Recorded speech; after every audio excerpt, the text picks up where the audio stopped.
Hey guys, good morning. Welcome back to my channel. Today we're gonna do a get ready with me Q&A. I haven't filmed a Q&A in quite a while, so I decided to put one on my Instagram stories and reply a few questions that I got regarding handbags, life, the wedding, future plans, like basically everything. Also, some questions that I really liked were about things that you wanted to buy and you wanted opinions. So it's going to be quite a chatty video. My hair is already done and I'm basically ready to go for the day. It's just my makeup that I need to do. So as per usual, I'm gonna link everything that I use and my pajamas too. I have the questions on my phone and they're quite mixed, so there's no order. So if I go back and forth between wedding, handbags, etc., it's gonna be quite of a mix. I already did my base and I use this from Laneige. It's the glowy makeup serum and I'm gonna start with concealer. So this one is from Tarte and I use the one that is like this shade of purple because they have different ones in 27S. So I'm gonna start with this one that says, do you see yourself settling in Barcelona long term? Will you buy a house or stay in a flat? So initially when we moved, I was actually not sure if we were gonna stay forever in Barcelona or not. I always considered that we could also move to France or to Italy, but the longer that we have stayed here, we've been here almost for 2 years. I honestly cannot believe that it's been 2 years. I've pretty much realized that we are going to stay here unless like something changes. Right now, I just don't see a single reason as to why we wouldn't stay here. We really love it. A few of the reasons why we love Barcelona so much. First of all, it's next to the ocean. You get to go to the beach every single summer and also during fall and spring. During winter, we don't really go, which is like understandable. It's really cold, but you have so many things close by that you just get to make really short trips. I literally started a whole vlog series of visiting towns in Costa Brava and I think that makes me so happy. I love it so much. You also have the mountainside. The climate is mild, like during the winter it's not as cold as in Madrid, for example, and during the summer it's not as hot. So I just feel like weather-wise is perfect. Something very important to also note, I feel like Barcelona, it's a really big city, very close to many things, but it has like small town vibes. Everything is kind of close together, so you don't have to walk really far to go to the other side of the town, and you have basically everything here. I really love it. With that being said, I don't think that I'm a city person. I just love and thrive the most on the countryside or directly next to the beach. I just really want nature. So we have decided that we want to keep renting this apartment, but we do want to buy a house on the outsides of the city and just have a garden. If the house has land and it does not have like things too close to it, I would absolutely love that because I love the quietness of just hearing birds and nature, having a massive garden for the dog to run and potentially have other dogs. I just really feel like that's what we want. But at the same time, we would also like to have the city. So maybe half the week could be like a possibility. Honestly, I'm just thinking out loud because I love some aspects of the city, but I also really want a countryside house. But I feel like I would miss a lot of things. It's like really lonely to do that. So we would like to balance it out somehow. We don't have a house yet. I also don't feel like we're close to finding the perfect house, but yeah. Regarding Barcelona, Catalonia in general, yes, I'm quite sure that we're gonna stay here unless something happens that we have to move, but for now, for me, it's a yes. The base that I've been loving, especially during the summer, it's the Chanel Les Beiges. So this one, I just put it directly on the brush and I just apply it evenly. I really like it because it gives you like a glowy look and it's also very moisturizing. The next question is about Goyard and it's, how do you feel about Goyard bags? I'm considering a few. So I've actually been really loving the Goyard St. Louis in the green or in the blue. I've really thought about it, but honestly, I don't know because it is a canvas bag, but I do have a lot of friends that have it and just love it. So honestly, I don't know. For me, it's something that I do like, but I'm always kind of on the fence. So I don't know if I'm the best person to give advice on that. But I would actually love to know about the wear and tear on the bag. So if anyone that has any input, we would love to read you in the comments. Do you have advice for a YouTuber who is just starting out? I mean, I started YouTube almost 5 or 6 years ago. It was definitely different. I feel like back then, if you would just jump into YouTube and you had like a niche or a topic, and for me that was handbags, it was just a little bit different, and now I feel like it's more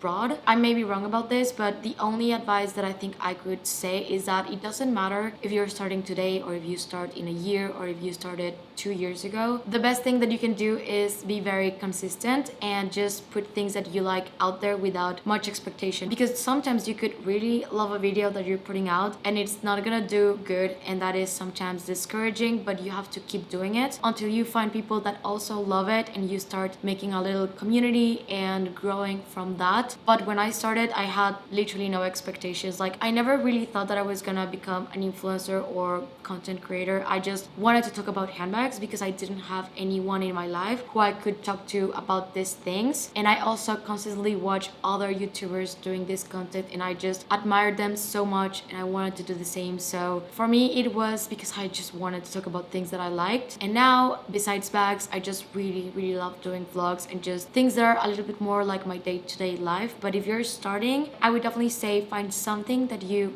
like, that you enjoy doing, and don't have expectations on it. Just post things that you like, be consistent with it, and have definitely good quality video and audio, and at some point something is gonna take off and you're gonna find your people. But that's the only advice that I can give. I did get 2 questions about the wedding that were quite similar, so I'm gonna read both of them and reply. And it's, which aspects of the wedding did you splurge and which aspects did you save, and the top 3 expensive aspects of the wedding. So I'm gonna start with the 3 things that I was not expecting to be as expensive as they were. This is my blush and it's from Les Beiges and it's on the shade Warm Pink. So sometimes when I would get the quotes, I would just fully believe that I was getting scammed. I think the top one that did shock me was the transportation. We only had around 65 guests and like 25 of them were staying with us at the castle. So when I got the quotes for the transportation fees for 2 of the days, so we hired vans that they were gonna pick people up from the town and bring them to the chateau. I just didn't expect that it was gonna be that expensive, but that one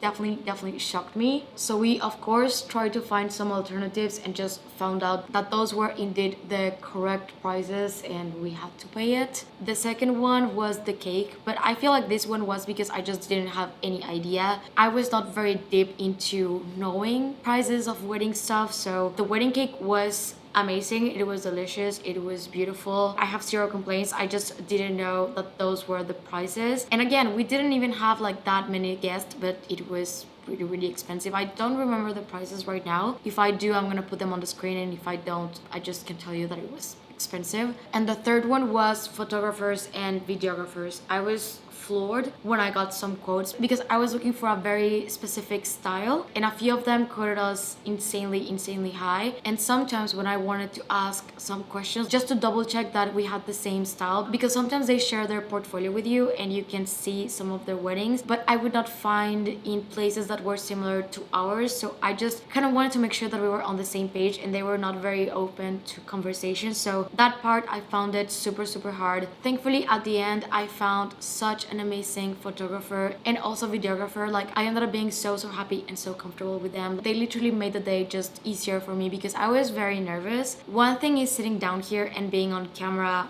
by myself, and the other one is having like multiple cameras on your face during that day that you're already quite nervous. So they just did an amazing job. I also love the pictures. I love the results of everything, so I could not be happier. I was definitely quite shocked on the prices for sure. The things that I think that we did kind of splurge on was, 1, the dress. I just wanted to make sure that it was a dress of my dreams because it's like the dress that you're gonna always remember. So with that one I did splurge quite a bit. The second one was the venue. We ended up renting a castle for the venue and we also stayed there for 4 nights, but the price was not insane considering the fact that 20 people stayed there for 4 nights and we got to enjoy basically everything that the chateau offered, including a pool, tennis court, the lake, golf course, and the wedding was there. So for me it made the experience just way better because I was already very comfortable being there. It was very relaxing. Everything was absolutely beautiful. I cannot imagine the panic that I would have just arriving the day of the wedding to this place and just going and get married and then go back to sleep to a hotel. Like, this was very homey. It was a very warm place, so for me it was definitely worth it. Of course this is not for everyone, but we really loved having our closest friends and family being there with us for 4 nights. nights. It was quite a relaxing and overall beautiful weekend. Another wedding related one, and it's my favorite part of the wedding, and this one is easy. I do have two. The first one was on the welcome dinner. So we did the wedding like in 3 parts. On Thursday we did the closest friends and family. We were only 20 people, and it was basically just a few drinks and snacks. It was like a really nice dinner for everyone to basically get to know each other because it was the closest circle of people, and that was mainly like our parents,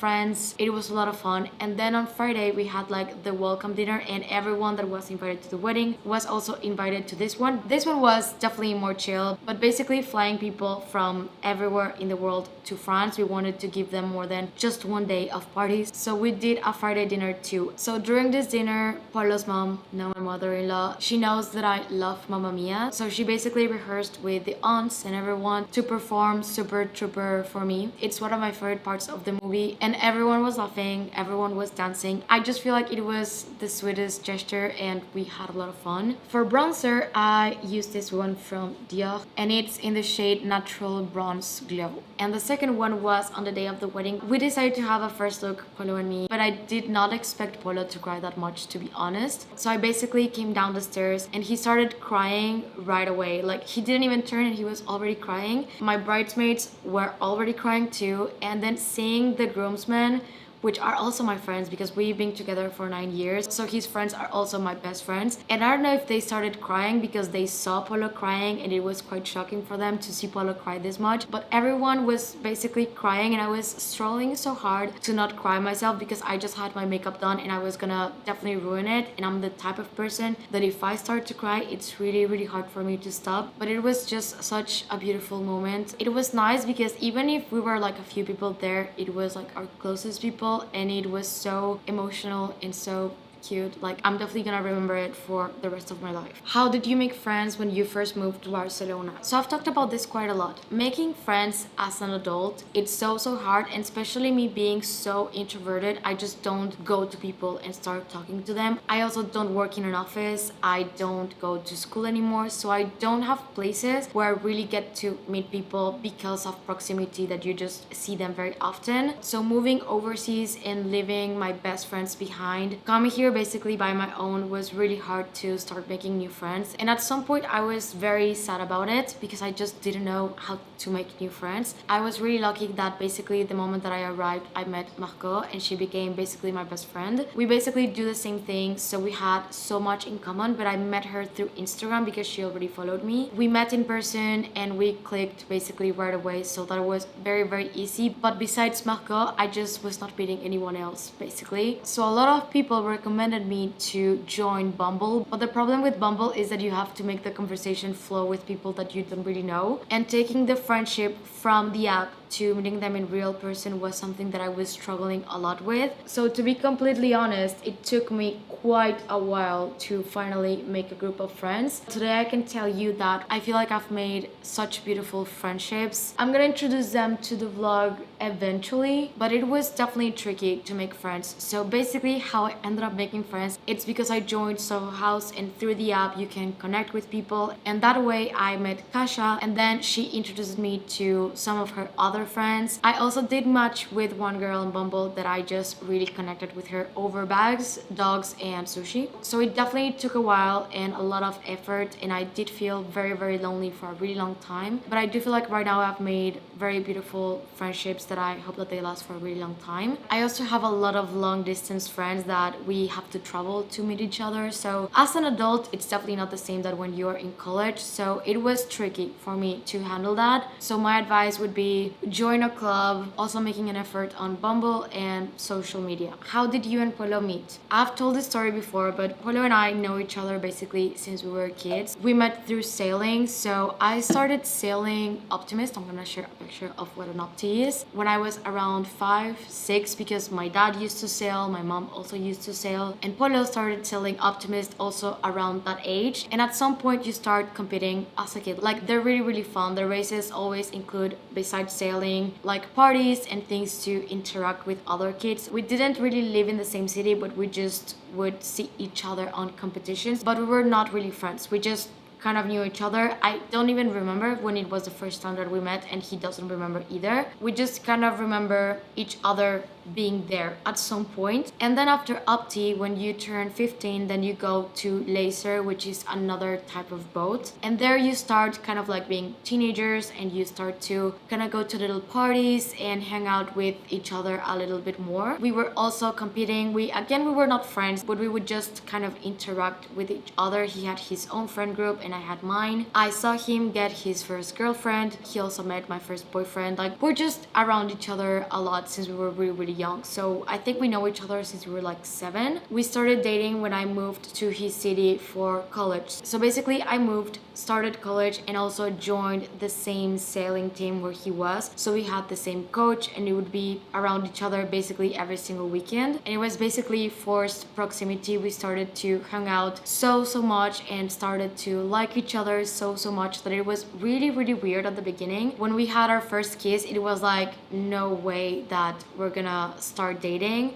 And it was in 2015 when we started telling our friends that we were dating each other. It was weird for everyone because they would know us basically as very separate entities, but we would have the same friends. The sailing community is very, very small. So we started dating, we kept sailing very professionally. We wanted to get to the Olympics. I'm actually really happy that I personally left that behind because it was a very stressful environment, but I'm gonna go into it in another question. But we basically met each other when we were kids, and we started dating basically 9 years ago, and it was through sailing, and now we're here. With this one, I do want to say I got it asked not once, not twice, but like 10 times, and it's kids related. But I just got married a few months ago, and already so many people is kind of like expecting us to jump on having kids right away. I personally don't feel like I'm ready. I'm gonna talk about it, but we do want to have kids. I just don't feel like right now. I'm 27. There's so many things that I want to do and that I want to feel completely ready. I would not want to jump into motherhood being uncertain about pretty much anything. I just want to be so sure and so mentally, emotionally, and ready in every sense of the word, so I can be the best version of myself for my kids. I just don't want to have kids for the sake of timeline and having them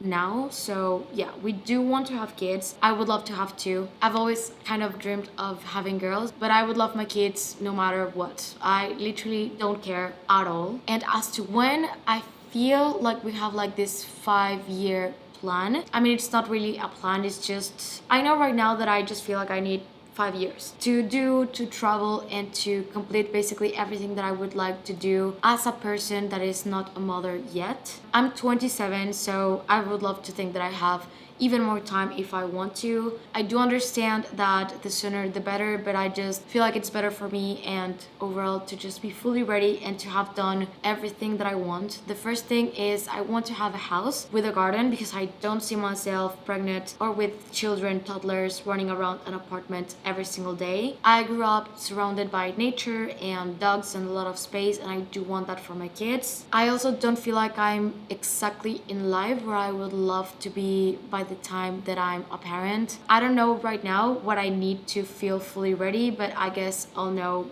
then. But yeah, it's in the cards. It's something that we want. I just don't feel like right now it's time. Would you recommend buying a Chanel classic flap right now? This is a very hard question because I go back and forth with this so much. I just feel like the retail price that the classic flap has reached, it's just insane. I remember when they were like 5,000 euros, and I still felt like the price point was insane, but at the same time I feel like it comes down to what you want, and if you really want a classic flap. If there was a dream color or just something that I really loved, I would consider it, but I don't feel like I'm as eager or open to getting them as I used to in the past. For my brows, I use Fenty Beauty in the shade, it's dark ash blonde. I feel like in this case it depends of how much you really want it, because I do feel like there are so many alternatives to the classic flap out there that have just a friendlier price point. So honestly, with this one, I don't know. I got 2 questions that are college related. One of them is advice for people that don't know what to study, and the other one was more along the lines of if what I studied in college led me to be a content creator, and I wanted to basically answer both. So basically, the first time that I was in college, I was studying international relations, and I went for that one because I just really love history. This is something that since I was younger, it was my favorite subject. I I also love politics. I just really loved it, and I was not thriving, but I had really good grades. I enjoyed my classes, but when I was considering the aspect of then getting a job and working on that, I realized that I was not on the right path. So basically I studied that for 2 years and then I dropped it. More so at the same time that I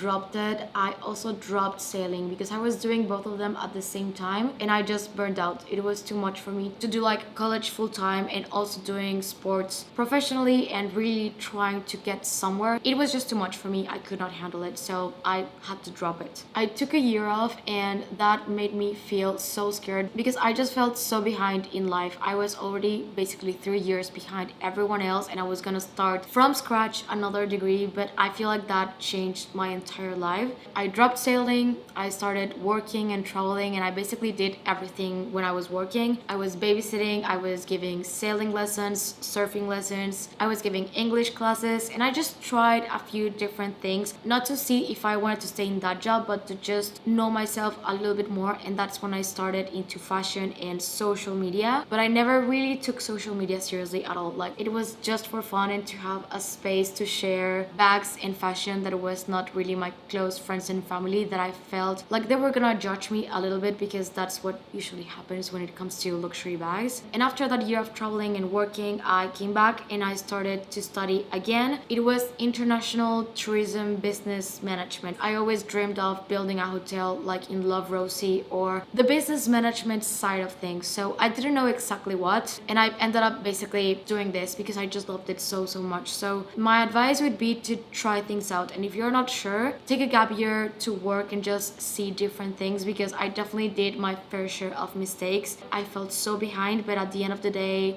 it was what I had to do to get to where I am right now. I don't really regret anything in that sense, so it's okay making mistakes and it's okay not getting it right the first time. So I just hope that helps. Can you give details on your wedding dress, designer, everything? It's my dream dress. So my dress, it was a little bit tricky because I had a very specific vision of what I wanted. So when I went wedding dress shopping, the first time that I tried them on, I was just not in love with any of them. It was until my second appointment that I found it, and it was like a click me moment for me. Like, I just fell in love with it. This is my eyebrow gel and it's from Benefit. I got my dress at Love is in the Air, which is a bridal boutique that it's in Madrid, and the designer is Galia Lahav. It was quite of a long process because I did want to alter the dress a bit and I was really scared about that. I'm gonna show you the picture of how the dress looks like originally, and then I'm gonna show you pictures on the wedding of the things that I did to the dress. So basically the dress had some transparency that I just wanted to kind of get rid of and close it and just make like a corset, and it would zip on the back, and I wanted to make it a corset. So that was the first thing that I wanted to alter. The second one is that I wanted it to be off the shoulder. I just really loved the way that it turned out, and it was so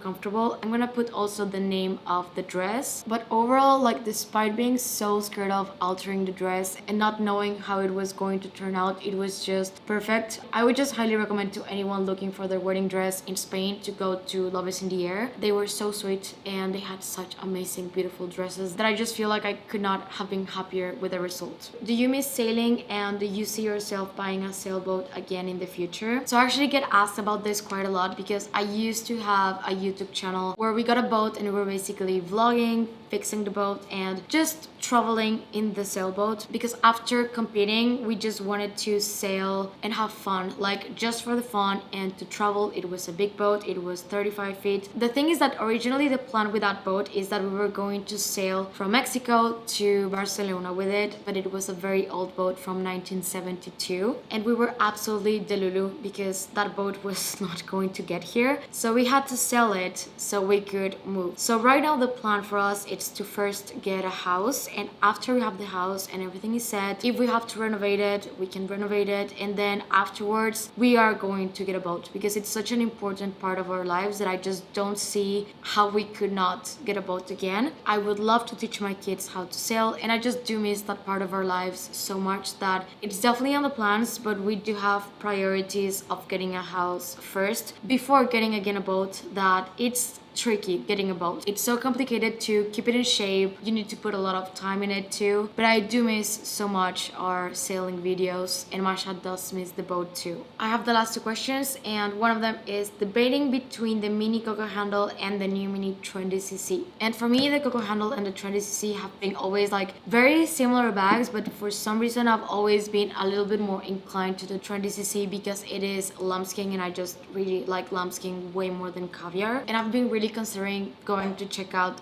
the mini Trendy CC because I have not seen it in person, but my vote would go for the mini Trendy CC because I'm tempted myself because I just really love the small one, but it was a little bit too bulky for me. So I would definitely vote for Trendy CC, but would love to know what you guys think in the comments. The Coco handle does have its pros. It's caviar, but the Trendy CC, in my opinion, is just a little bit cuter. And the last one is house, marriage, life. So as I said, we've been already together for around 9 years and living together. We started living together after the gap year that we took in Europe. So we have been living together since 2018. So I don't really feel like much has changed. Of course, now we live here in Barcelona and it's just more formal. I find it so weird that now I call him my husband and not my boyfriend after calling him boyfriend for 9 years basically. So I feel like the changes have been mainly like on social settings and how people usually react when I say that I'm married, because I do get told that I look younger than 27, and when they see the ring they're like weirded out. So I do feel like that's a very weird